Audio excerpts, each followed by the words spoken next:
Alors, est-ce qu'on se voit bien? Ok, on est bon.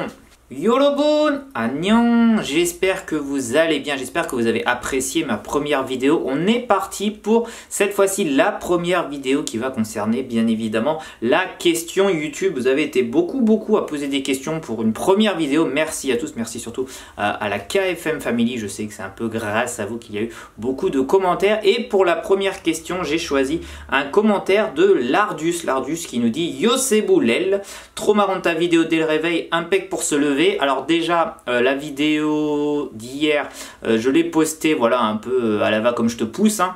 Les vidéos prochaines devraient arriver plutôt en fin d'après-midi, fin de soirée au niveau de l'horaire en France. Et c'est vrai que j'ai un peu posté hier la vidéo comme ça en pleine matinée pour vous. Donc vous êtes réveillés avec ma voix. J'espère qu'en tout cas ça ne nous a pas embêté de vous réveiller avec ma superbe voix. Et donc la question de Lardus nous dit pourquoi est-ce que tu as choisi la Corée, K-pop, drama, culture, langue, random complet. Voilà la bise et vive la KFM Family. Alors c'est une excellente question. Et pourquoi j'ai choisi cette question? Eh bien c'est très simple parce que c'est un peu le début de l'histoire. Et oui, comme vous le savez, je suis venu en Corée il y a 2 ans et il faut bien à un moment se décider à partir de la France pour aller en Corée. Alors pourquoi la Corée? Pourquoi j'ai choisi la Corée? En fait c'est une histoire assez longue.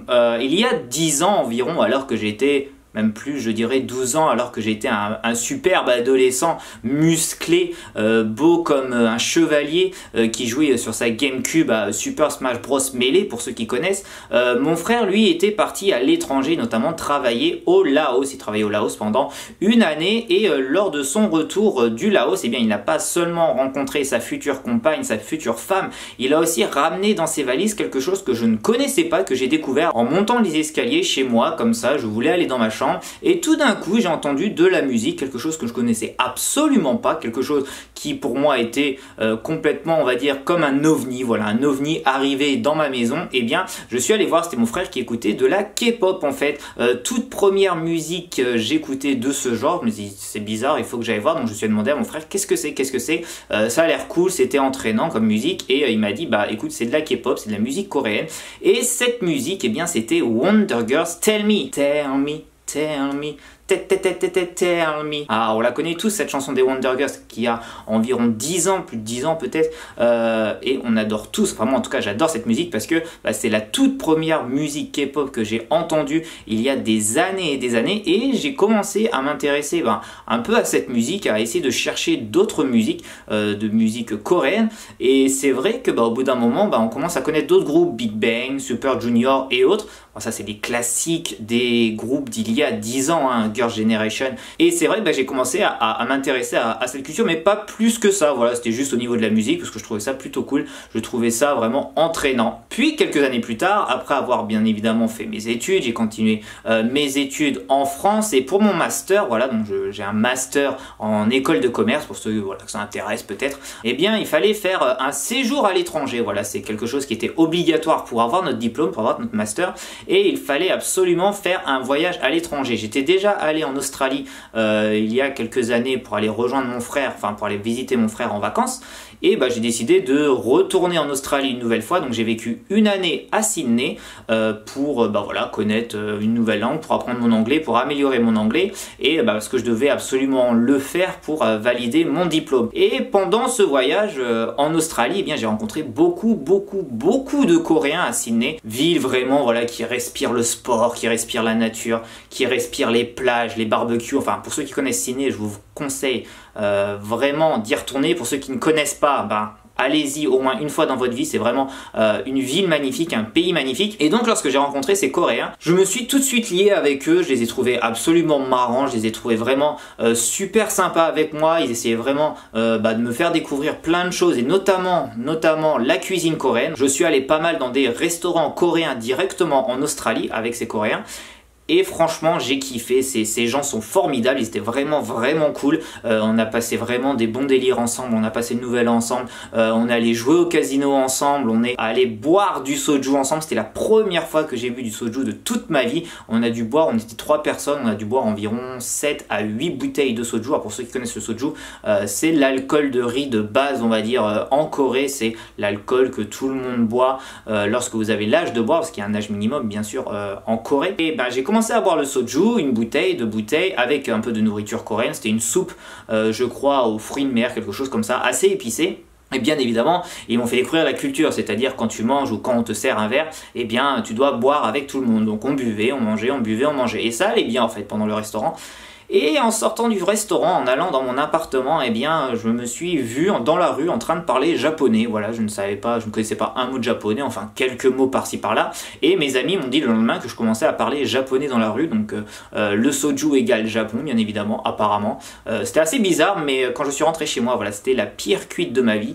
Même aujourd'hui, lorsque je bois du soju classique, c'est-à-dire le soju qui n'a pas de saveur, parce qu'il existe des soju fruités, tout ça, mon estomac ne peut plus. Mon estomac ne peut plus boire de soju, c'est vraiment quelque chose qui est comme un mauvais souvenir, voilà, c'est vraiment quelque chose que je ne peux pas boire. Et c'est là où j'ai vraiment commencé à m'intéresser à la culture coréenne et notamment les émissions de télévision. Donc je suis allé sur internet dans ma chambre, voilà, à Sydney, en train de chercher quelques émissions et notamment Star King, notamment Golden Bell aussi, il me semble, au niveau du nom. C'était 2 émissions que je regardais beaucoup sur internet et notamment aussi Running Man qui est devenu mon émission favorite, un peu moins ces dernières semaines, voilà, parce qu'il y a eu pas mal de choses qui sont passées pour cette émission, mais on n'en parlera pas ici.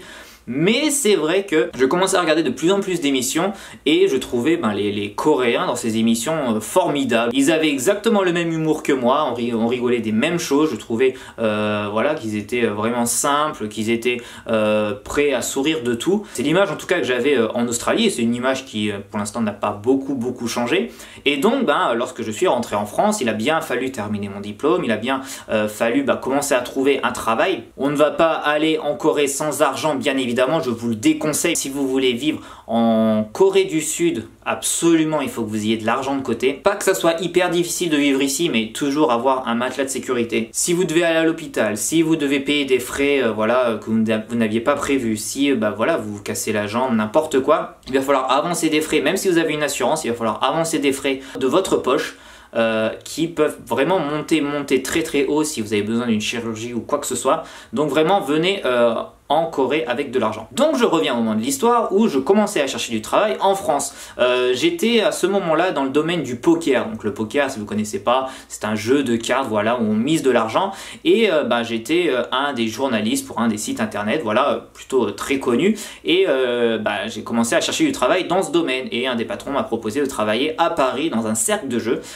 Pendant 2 ans environ, j'ai travaillé, mais c'est vrai qu'à la fin, je commençais vraiment à en avoir marre. Je travaillais beaucoup d'heures, très peu de repos, je rencontrais personne à Paris, parce que moi j'habitais pas sur Paris, je prenais le train tous les jours. Et donc, au bout d'un moment, je me disais, bon, peut-être changer de vie un petit peu, c'est pas quelque chose que tu as envie de faire toute ta vie. Certes, j'avais un bon salaire, certes, il était vraiment confortable pour vivre, surtout que je vivais chez mes parents. Mais au bout d'un moment, tu as envie de changer de vie. Au bout d'un moment, tu as envie de te dire, allez, je prends un petit risque, j'ai envie de découvrir quelque chose de nouveau. Et j'avais toujours envie, depuis l'Australie, en rencontrant ces Coréens et beaucoup de Japonais aussi, hein, je ne différencie pas les deux, j'avais vraiment envie d'aller vivre une année en Asie, après avoir vécu une année en Australie. Donc je devais choisir un peu un pays qui m'intéressait en Asie. Ça pouvait être le Japon, ça pouvait être la Corée. Je ne savais pas encore. Je me suis mis un peu à faire quelques recherches, notamment au niveau de la langue, au niveau du coût de la vie sur place, parce que bon, j'avais pas un budget illimité non plus, hein. J'avais un budget certes plutôt aisé, plutôt confortable, mais vous savez, au bout d'un moment, vous vous dites, bon, je vais pas non plus utiliser tout mon argent pour une seule année en Corée, ça sert à rien. Il y a bien un moment où tu vas devoir réfléchir à ton avenir. Bon, vivre d'amour et d'eau fraîche, c'est sympa, mais au bout d'un moment, la vie, elle revient direct dans ta gueule, direct elle revient, et faut trouver des moyens de gagner de l'argent. J'avais un peu regardé tout ce qui était la langue coréenne, tout ça, comment je pouvais l'apprendre, parce que c'est beaucoup plus sympa d'aller dans un pays quand vous connaissez déjà un peu la langue, c'est beaucoup plus simple d'y vivre quand vous connaissez un peu, au moins les bases, c'est vraiment le minimum à avoir, savoir dire bonjour, savoir dire merci, savoir dire au revoir, savoir dire aidez-moi s'il vous plaît, enfin quelques petites phrases comme ça. Et au bout d'un moment, j'ai pris le risque, j'ai choisi d'aller en Corée du Sud. Donc pour résumer en quelques mots, pourquoi je suis venu en Corée, c'est grâce à mon frère qui m'a fait découvrir la K-pop, qui m'a fait découvrir les premières musiques K-pop, Wonder Girls, Tell Me. Merci à toi, vraiment. profond dans mon cœur. Et grâce à tous mes amis voilà, coréens que j'ai pu rencontrer en Australie, qui ont été vraiment formidables avec moi. J'en ai rencontré encore quelques fois à Séoul, mais c'est vrai que c'était assez difficile. On a des vies vraiment pas faciles quand on est à Séoul. Surtout, voilà, moi j'ai beaucoup de travail, donc très peu de temps pour sortir. Mais en tout cas, je les remercie du fond du cœur. Et voilà pourquoi je suis venu en Corée. C'est simple, non? Mon frère, de la musique, de la K-pop, des gens formidables. Vous avez besoin de quoi de plus? Venez en Corée. Merci Lardus d'avoir posé cette question. Vraiment, ça tombait pile poil parce que je voulais vraiment commencer par le tout début. Pourquoi avoir choisi la Corée? J'espère que cette vidéo vous a plu. N'oubliez pas de vous abonner. Voilà, c'est un petit soutien gratuit que vous pouvez me faire. Ça me fait vraiment chaud au cœur à chaque fois qu'une personne s'abonne. J'essaye de répondre à tous les commentaires, même s'il y a beaucoup de membres de la KFM Family qui ont posté un commentaire. Lardus, tu as gagné ton petit ticket pour la loterie pour la fin du mois. Tu gagneras peut-être ton album K-pop, qui sait. Et on se retrouve demain pour une nouvelle question YouTube. Neil Tashi Mannayan. Annyeong.